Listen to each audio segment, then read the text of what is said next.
وأعز المرسلين أبي القاسم محمد وعلى آل بيته الطيبين الطاهرين وصحبه المنتجبين وعلى جميع أنبياء الله والمرسلين.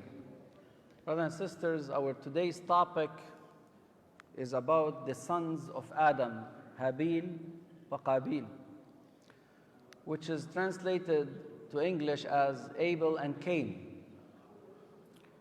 And as we said before, usually Thursday we'll keep it for such kind of Quranic stories. Several moral lessons we learn from this story that sometimes we do not pay attention to. The Quran in Surah Al-Ma'idah, which usually around page 112, verse 27. وَاتْلُ عَلَيْهِمْ نَبَأَ ابْنَيْ آدَمَ بِالْحَقِّ إِذْ قَرَّبَا قُرْبَانًا فتقبل من أحدهما ولم يتقبل من الآخر قال لأقتلنك قال إنما يتقبل الله من المتقين لئن بسطت إلي يدك لتقتلني ما أنا بباسط يدي إليك لأقتلك إني أخاف الله رب العالمين. Brothers and sisters, this story is talking about two sons of Adam. The Quran did not mention the names in this ayah, the names of those people. Through narrations, for instance, we can conclude that it is Habil and Qabil. We are talking about, if I want to go with the symbolic concept of this story, maybe this is one of the first problems in human civilization. After being Homo sapiens and getting evolved, maybe, I don't know what happened before and after we talk about this, Adam species represents the ultimate and most optimized being on earth. More advanced, has a special soul from Allah, as we talked about, and the soul usually comes with or infused with special gears. We as a human,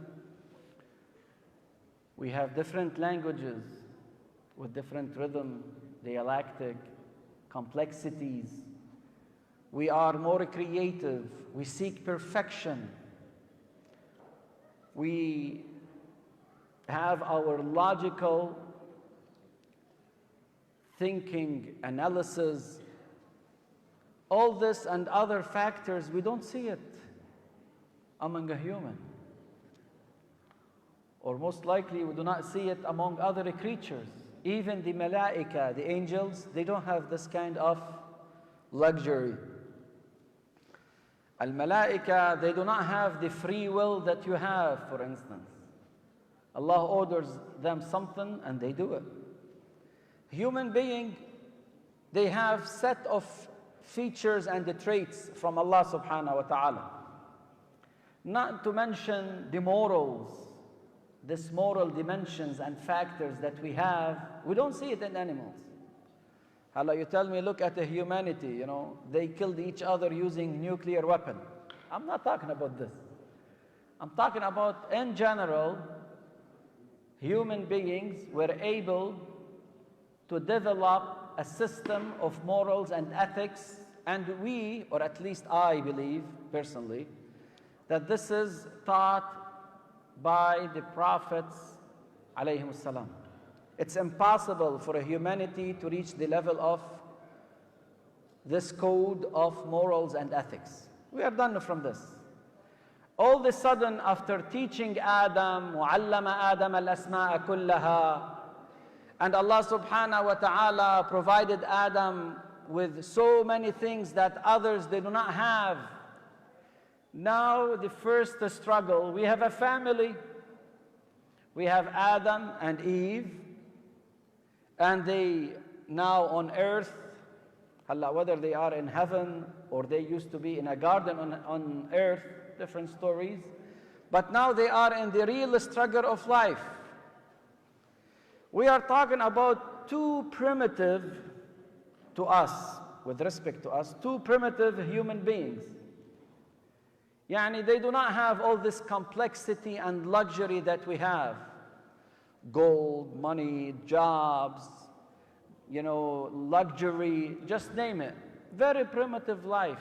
Yet, though the life of those two sons were very simple, we saw the bad side of the human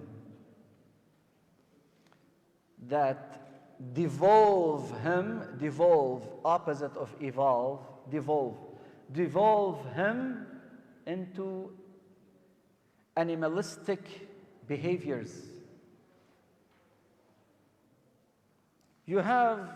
Imagine yourself now in the time of Adam.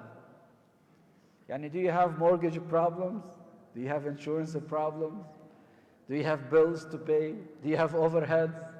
Do you have, any luxury that we have so we can feel jealous or to envy someone? Very limited, simple life. Yet, even that simple life, Allah subhanahu wa ta'ala is showing us something very symbolic. When we are away from Allah, Shaitan whisper to us indirectly to create a problem. They say Adam had Habil wa Qabil, Abel and Cain.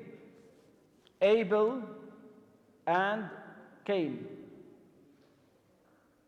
They were ordered to offer a sacrifice. Some might ask, Sheikh, the sons of Adam, to whom they got married to. I was not the Sheikh back then, I did not do Katib Liktab, okay? But we have different opinions. We have an opinion that they got married from each other, and we have a riwayah about it from Imam Zayn al-Abidin. We have some scholars, they say, no, it's impossible. It's impossible. So they say they got married to another species. Does not have to be Homo sapiens, maybe Neanderthal, maybe something else, maybe before or after. So we have different opinions. This is not my subject. I do not say which one is right or wrong because this is not my subject now. But now we have those two human. Imagine this humanity, simple family. All of a sudden, they got to a point Allah tested them. You guys offer your sacrifice. Prove that you believe in God. Like nowadays, what do? When you fear something, you do dua, you pray, you supplicate, or you pay sadaqah, isn't it? Sadaqah is one source of what? Of sacrifices. You are taking something from your efforts to give it to the poor. Why you do that? Because you believe Allah will compensate. So giving out, it's a sign of certainty. A person who does not believe in God, when you tell him, give out a charity, no. I lose money. Does not work. But if you believe in God, وَمَن يَتَّقِ اللَّهِ يَجْعَلْ لَهُ مَخْرَجًا. If you believe in God, Allah will help you out. If you fear Him, Allah subhanahu wa ta'ala will provide to you. وَيَرْزُقُهُ مِنْ حَيْثُ لَا يَحْتَسِبُ. Habil and Qabil, before social media, before TikTok, before influencers, before marketing, before all sources of a jealousy that we have in the society, Allah subhanahu wa ta'ala tested them to set a lesson for us and other generation yet to come. What's that lesson? If you truly believe in me, show me your sacrifices, offer it. They say, Qabil picked the worst thing in his farm, the worst thing, and he offered it as sacrifice to Allah. Habil, he was a good guy, one of those who were righteous, good heart. He picked the best among his cattle and offered it as a sacrifice for the sake of Allah. Allah accepted it from whom? From that good offer. And that's why we have this ayah, قُلْ لَن تَنَالُوا الْبِرَّ حَتَّى تُنْفِقُوا مِمَّا تُحِبُّونَ. Yani if you want to donate something, do not donate the leftover. Yani donate the, I'm not saying do not do that. But not always, you want to salvage your stuff. You say, God, this is a donation. And you do not even buy a salvage car. But when it comes to sadaqah, yalla, we make it a sadaqah. Huh? If you want to offer something to Allah, make sure you are selecting the best because you believe in Him. Mishwa, whatever you have left over now, I think about the poor. I'm not saying don't do it, but I'm saying also feel with that person. Have empathy, not just sympathy. Have empathy. Imagine yourself, you were in the shoes of that poor person. Would you like people just to give you the leftover, or you want more than that? I'm talking about the true poor people, Sheikh and a hypocrite. So Habil was one of those good guys. He selected the best and he gave it out. Allah accepted it from Habil. What happened? Qabil, the bad guy, went crazy.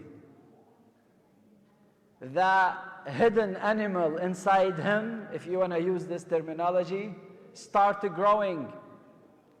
And the anger starts feeding it more and more, little by little. So he decided to kill his brother. And maybe back then in that area, that was the only brother that Qabil had.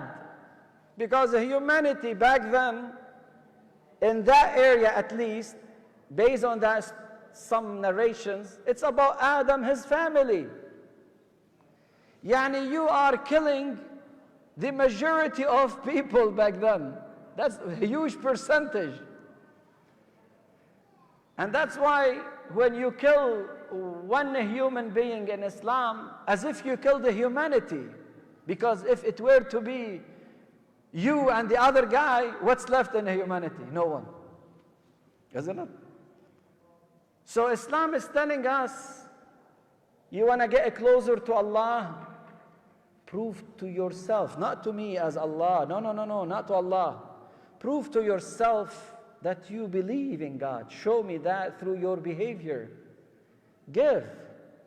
Try to contribute. Sometimes Islam does not need your money. Your community does not need your money. Maybe your community, your family, your relatives, your wife does not care about your money, presents, gifts, gold.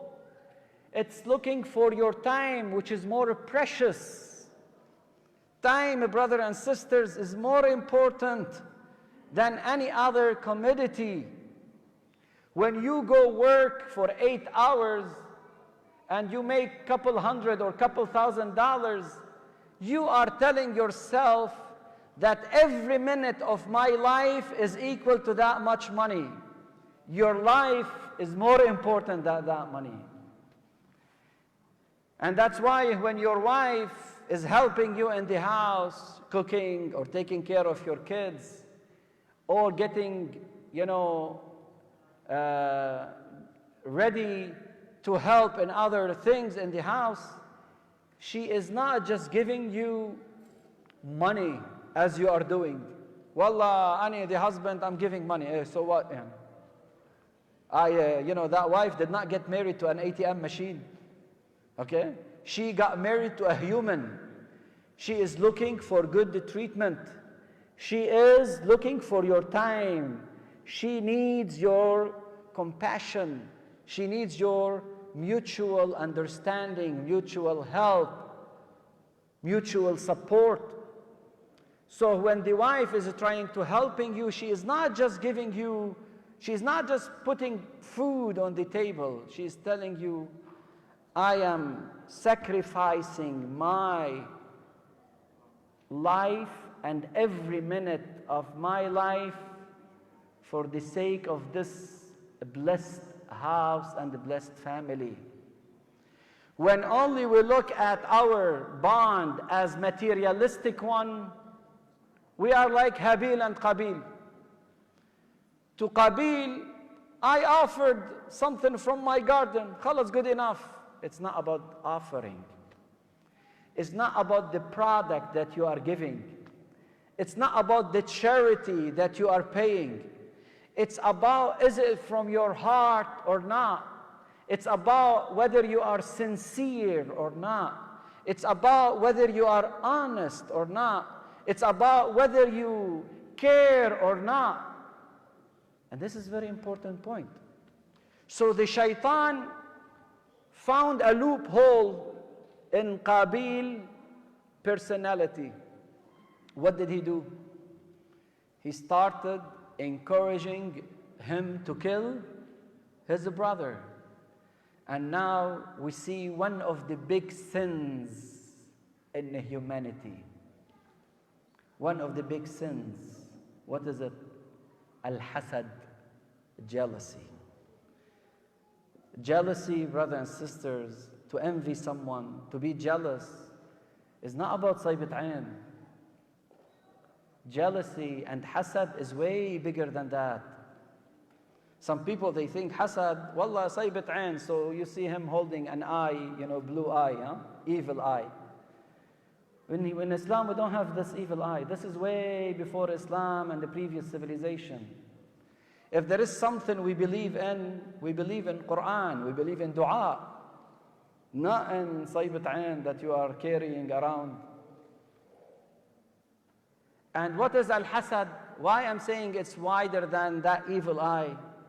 Al-hasad, and that's what inshallah we're going to be discussing in our next meeting. Al-hasad, when you see someone better than you and you pursue every means to put him down and ruin his success. How come he has better business than me? He used to work with me. He used to be my co-worker. How come he is better than me? You start fabricating story to ruin his business. You start talking bad about him to put him down. You start doing this and that just to prove to people you are good and he is bad. This hasad, it is like fire that you set on your good deeds. If you want to get rid of your good deeds and be Yawm al-Qiyamah with no good deeds, the hasad is one of those problems that ignite such kind of issues. And because of hasad, and one of the problems of Qabil was al-hasad that led him to kill his brother. And inshallah that we're going to be discussing in our next meeting. أقول قولي هذا واستغفر الله لي ولكم وآخر دعوانا أن الحمد لله رب العالمين لتعجيل الفرج ولتفريج عن المؤمنين والمؤمنات وقضاء حوائج المؤمنين والمؤمنات ولشفاء مرضانا. نهدي ثواب الفاتحة لهم ولجميع المؤمنين والمؤمنات في مشارق الأرض ومغاربها، ولا سيما الذين أوصونا بالدعاء نهدي إليهم سورة المباركة الفاتحة لتفريج همهم وكشف غمهم وتعجيل فرجهم بحق محمد وآل محمد.